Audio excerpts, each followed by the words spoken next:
அகர முதல எழுத்தெல்லாம் ஆதி பகவன் முதற்றே உலகு.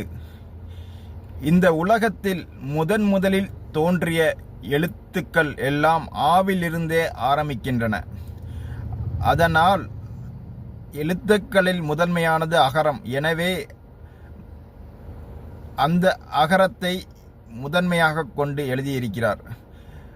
இரண்டாவதாக பார்த்தீங்கன்னா, ஆதி பகவன் முதற்றே உலகு.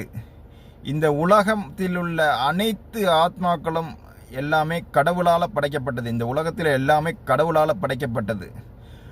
அப்போ அந்த பகவான் இந்த எழுத்துக்கள் அனைத்தையுமே படைத்தவர் பார்த்தீங்கன்னா பகவான் தான். அப்போ நமக்கு முதன்மையானது எதுன்னு கேட்டிங்கன்னா கடவுள். கண்டிப்பாக இந்த கடவுள் பக்தி இருக்கணும். அவங்க கடவுள் பக்தி இல்லாதவங்களுக்கும் அந்த இறைவன் தான் அருள் புரிகிறாப்புல, அவங்க முன்ஜென்மம் செஞ்ச இதுக்காண்டி அந்த இதுக்கு. அப்போ எல்லாமே இறைவனை சூழ்ந்து இருக்குது. அப்போ கடைசியில் எல்லாமே வர்றது பார்த்திங்கன்னா ஆதி பகவான் தான். இந்த உலகக்கெல்லாம் கடவுள். இந்த உலகத்தில் உள்ள எல்லாவற்றுக்குமே கடவுள் அவர் தான்.